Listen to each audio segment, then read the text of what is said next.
Hi everyone, welcome to a special episode of Latin Affiliated. Today we are in Tucson, Arizona. Yay. I have this powerhouse of a woman sitting next to me. I'm so thankful, and she was so gracious to give us some of her time before she actually has to go for an award. We are here at the Chicano Arts Festival, and just so you guys understand who I'm sitting with here, let me give her a proper introduction, okay?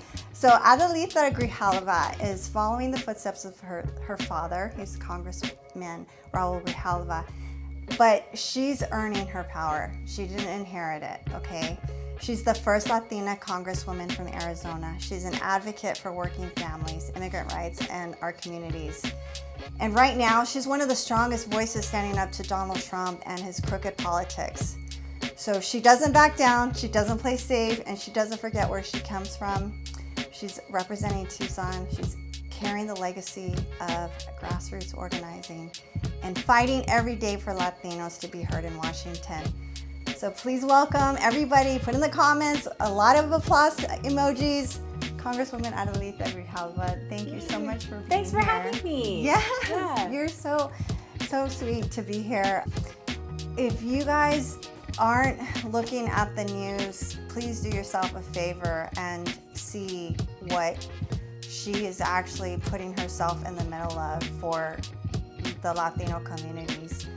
I can't imagine it. It's such a uphill battle, and I just feel like she's one of the bravest people right now currently in history. She's definitely making history.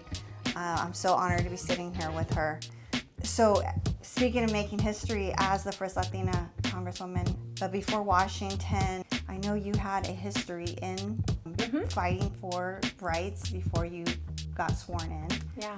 This is kind of a broad question, but do you have any particular moments in your life that helped shape the fighter? Because you are a fighter. You know what's interesting is I went nameless for like 5 days. I was supposed to be Raul Jr. Everyone thought I was a boy. And so when I was born and I'm like, ta-da, not a junior, they didn't have a name for me.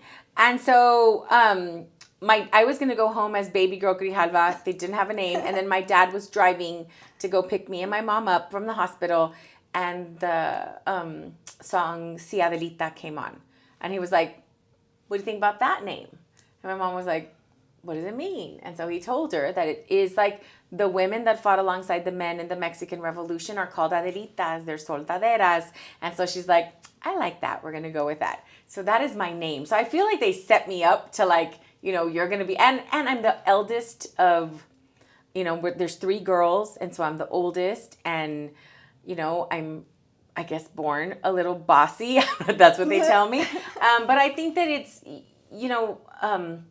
sometimes you just are put into situations, and I feel like the first time I ran for school board, one of the very first times that I was there, that one of the first meetings we had is our superintendent was leaving. And before he did that though, he was firing a lot of people. Most of them were people of color.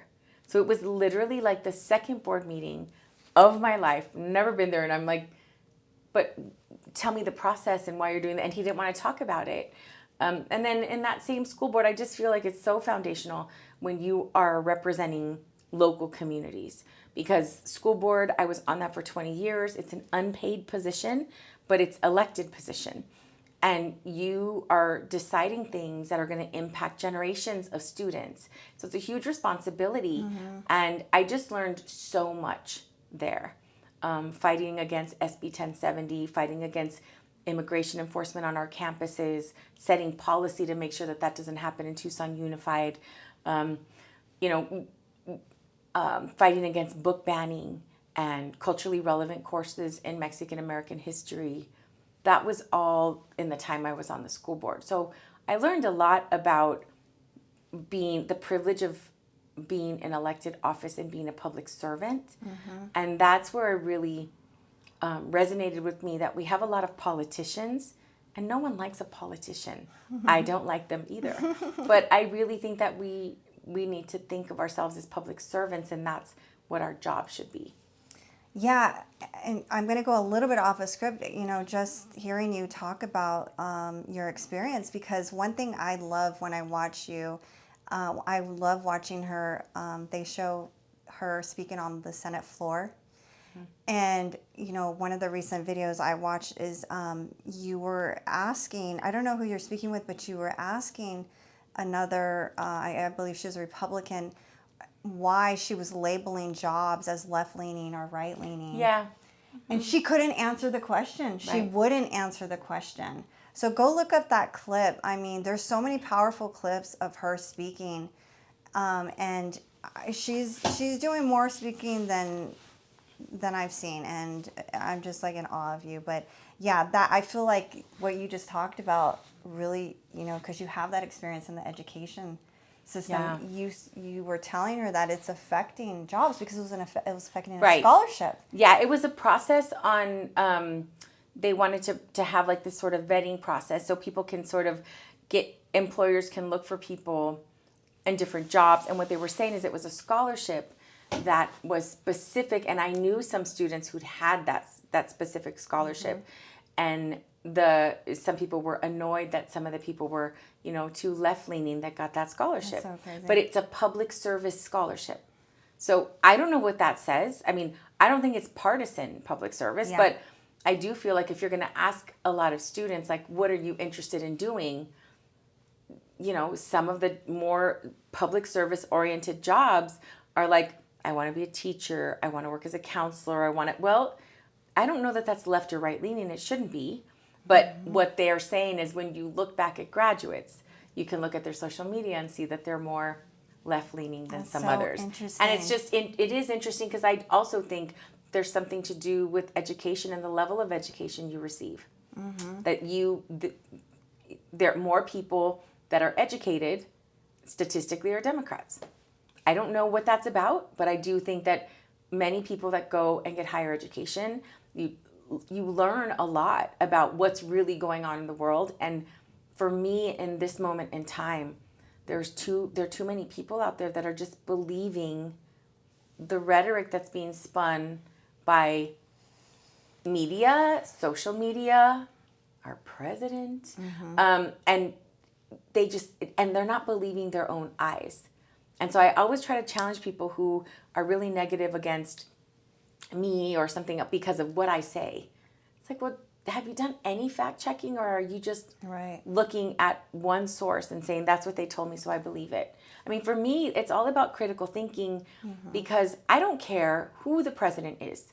I have been vocal against a president that was two presidents that were Democrat too. I didn't agree with everything they said, and I think that that's part of being an American. That's part of living in this country, is you have to be actively engaged and don't just cherry pick what you're like, well, I'm just going to believe everything this person says. I don't know that that's a good strategy in anything. And I think it's good to be curious. I think it's good to question. And I welcome people to have debates with me on what I believe in and what I don't believe in, because either it makes me stronger in my position, or I sit there and go, I understand your point. And I think it's that dialogue that is missing right now in our country. Yeah. So let's see. So there's a lot of pressure, I would imagine, that comes with, again, she's the first Latina Congresswoman in Arizona. So congratulations to that. Thank you. I mean, I'm sure you feel the weight. The question is, do you ever feel the weight? But how do you stay grounded while dealing with that? And still being a strong voice for the community? I had a really great example in my dad. Like, he was in Congress for 22 years, in elected office for 50 years, and he was always himself. Everyone who ever met him was like, I knew him in high school and he was the same dude. Like, he just was. And I think that for me, what was most important, and a lesson that my nana and tata taught both my dad and me, and my dad and my mom and dad reinforced it, is you're no better than anybody else.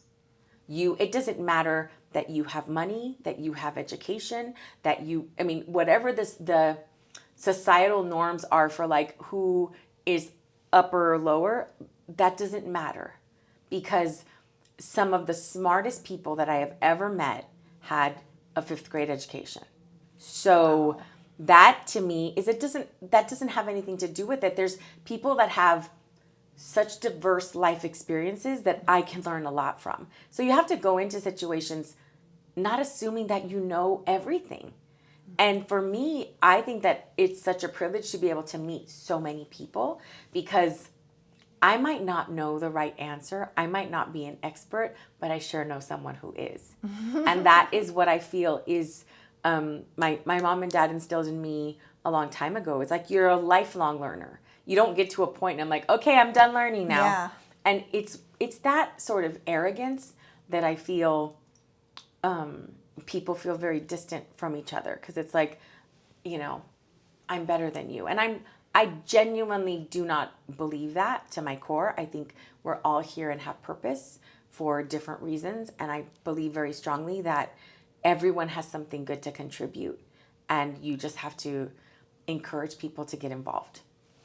Okay, so how do you foresee the rest of this presidency, if you can elaborate on that? I anticipate for the rest of this year that it's going to get worse before it gets better. And I'm very frightened about saying that, because I think it's pretty bad for a lot of people, especially people in our immigrant communities. And for those people who are like, well, I believe Trump and I think he's getting rid of, the bad people. But what makes them bad people is that they weren't born in the United States, or they support immigrants, or they support refugees. They're working class people. And regardless of what front this administration is going after people, whether it's immigration, or whether it's affordability, or whether it's, freedom of speech, there is a systemic move to limit access to information and keep people in like the society that we have the have and the have-nots. And when you fundamentally make statements about the fact that the federal government can't fund everything. Oh, I know. I believe it. The federal government cannot fund everything.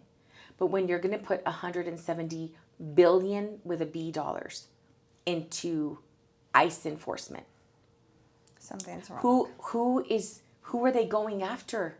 Yeah. It's just us, and to me, it's creating a level of fear that many of us have never experienced, and many refugee communities and immigrant communities fled countries like this, the move that we're going towards authoritarianism.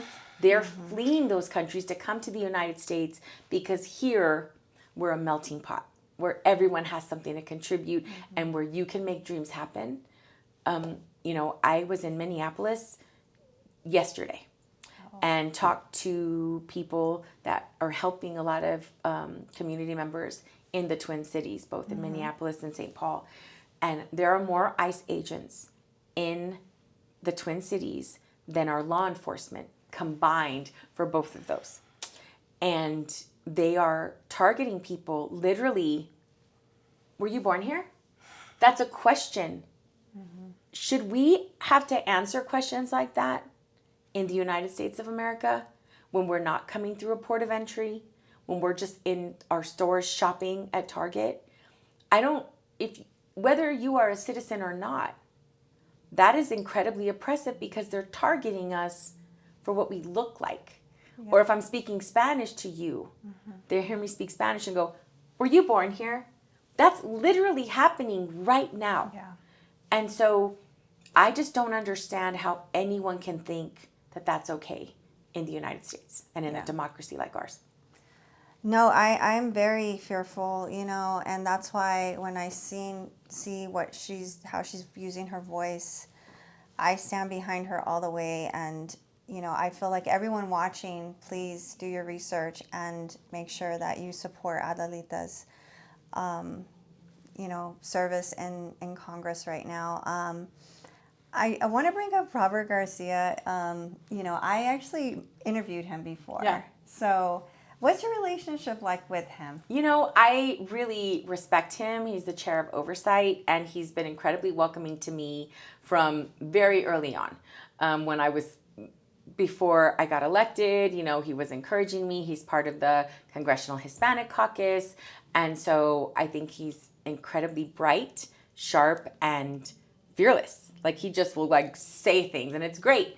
And the energy he's bringing to oversight, I think, is incredibly important. Well, ranking member of oversight, not chairman, but so I think I really like him as a person. I think he's really accessible and has been incredibly supportive and is bringing a really welcome energy to Congress.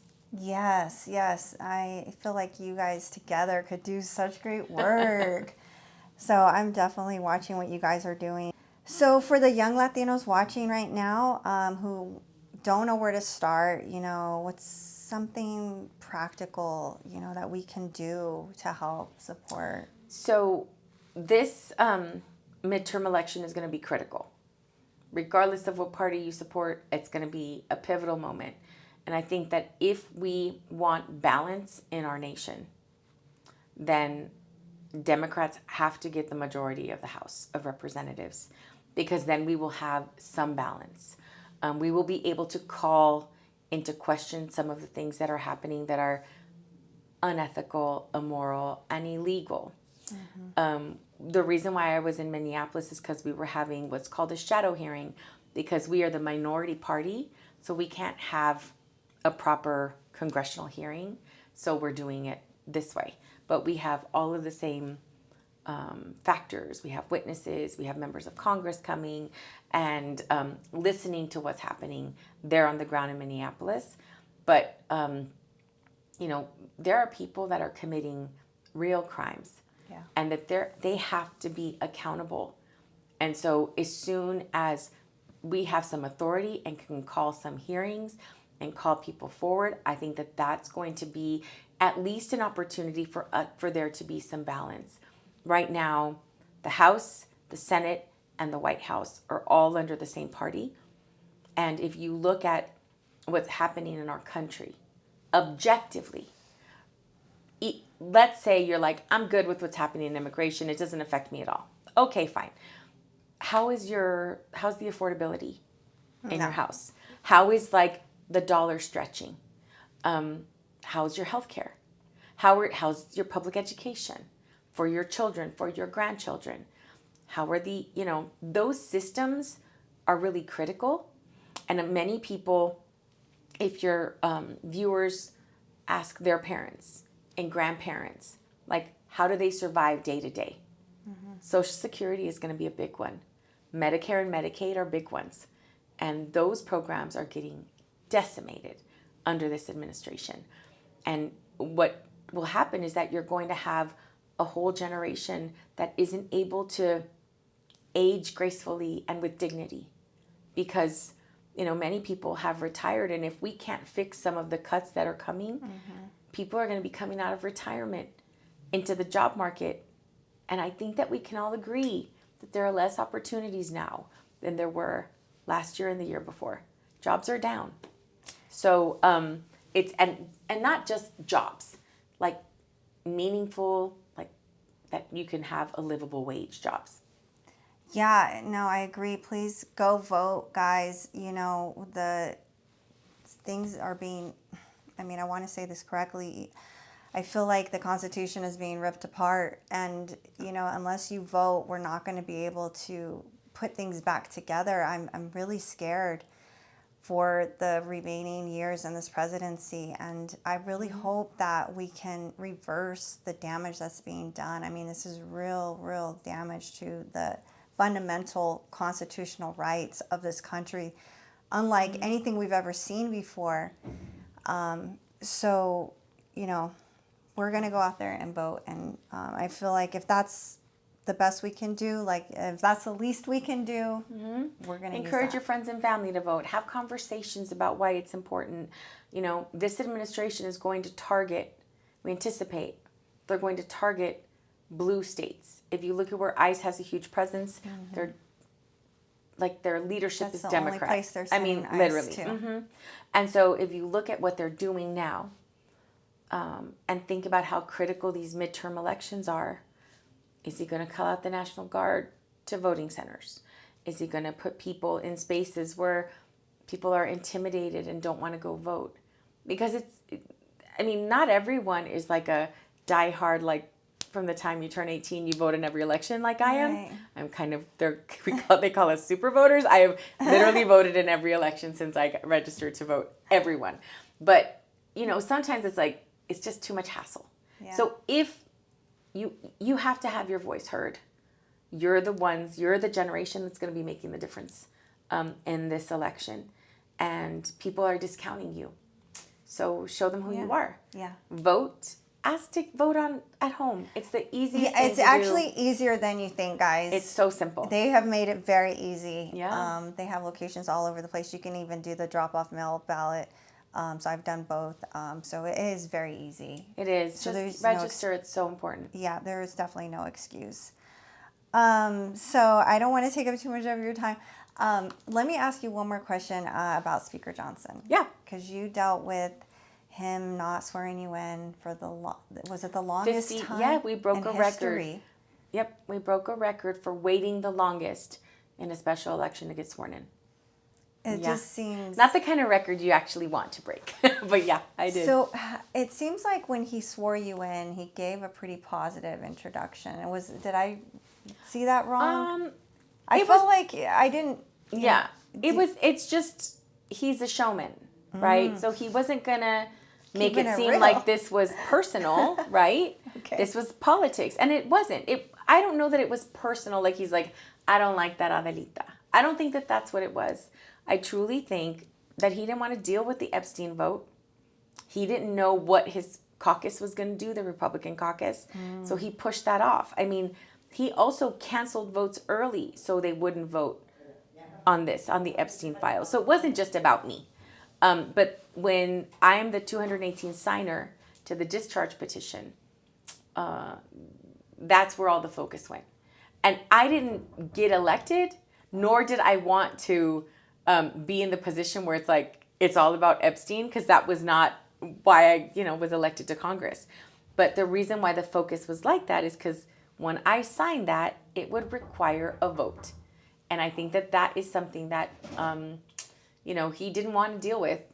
And so when I met him, it was like, well, I did my speech and we walked out and walked down to go take like the official pictures, right? Mm-hmm. And he said, well, I thank you for not going full scorched earth. And I thought, did I miss a point? I wanted to make all my points. So he didn't take it personal. He knew it would have been right if you did. It sounded like he was expecting that because he knew. It sounds like a guilty conscience to me. Yeah. I mean, I think that he knew that what he was doing was wrong. Mm-hmm. I think it was stretching any previous sort of allowances that a speaker ever had, which is why I introduced the No Delay in Representation Act to make sure that no one is ever in this situation again, regardless of party. You're elected in a special election, you get sworn in 5 legislative days. Yeah, and I love how well you speak, and I heard you say something to the fact that all he did was actually shine a light on you in the end. Yeah. I don't know that was what he wanted to do. I'm almost guaranteed that that's not what he wanted, is to give me any more attention. But I have been very inspired by a lot of young people that recognize me, because I'm always been sort of a political junkie, and I would recognize people's faces and be like, oh my gosh, that's Nancy Pelosi. Like, I would get super excited, right? But I never had, like, my kids never got like that with anybody. Definitely not a member of Congress. So when I'm in the airport in Dallas and like this college student will come to me and goes, oh my gosh, are you Adelita Grijalva? I'm like, yeah, hi, nice to meet you. Yeah, I think that that's really cool. And it's, to me, it's just, I have to remember that my responsibility is not to mouth off, flip out, do whatever. It's just be respectful. We can disagree, but be strong in your positions. Yeah. And I want to make sure that everything, however I conduct myself, my kids, I can always look myself in the eye in a mirror and go, you did all right. And I can look at my kids and they're proud of me. So if I go off too much, sometimes, scorched earth, or if I've never seen scorched earth. I've seen powerful. Right. But, sometimes I'm very grateful that people can't read the thought bubbles that pop into my head every now and again. So I was like, don't say that. You're not going to say that. So, I am like a normal person. I grew up in the south side of Tucson, and you know, it does take some restraint sometimes to remember, like, it's not just you. You're not just Adelita representing yourself. You're representing 813,000 people that maybe did or maybe didn't vote for you, and you have to be their representative too. So yes, and to that point, you represent over 800,000 people in the state of Arizona. It's a privilege for sure. It's a privilege to talk to you today. Yeah. Thank you so much for inspiring the new generation of Latinos specifically. So, you know, thank you for your honesty and showing Latinos that our voices matter. And so if everyone watching, please make sure you share this video so we can get the word out there more to go and so you can vote and also empower your own voice. So if there's any parting words you want to leave with, feel free, or should we follow you on Instagram? Yeah, I'm on Instagram, TikTok, Facebook, I don't know, other Blue Sky, I think. Google her. So yeah, just Representative Adelita Grijalva, and then I have a personal page that I, will put other things on that are like campaign related and a little more partisan than what's in the official side. But I would love to get people involved, and I welcome debate. Like if you disagree with the decision that I've made, you think that, you'd like me to push legislation in a certain direction, please reach out. That's what I'm here for, and that's what our office is here for. We have staff in Tucson, we have staff going out to Nogales, Douglas, Yuma, Gila Bend, Ajo. I think that it's just so critically important to be a representative for the whole area, and I encourage you all to please get involved. We need you. Yeah. It's crazy times right now, guys, so please don't ignore what you see happening right now to the United States.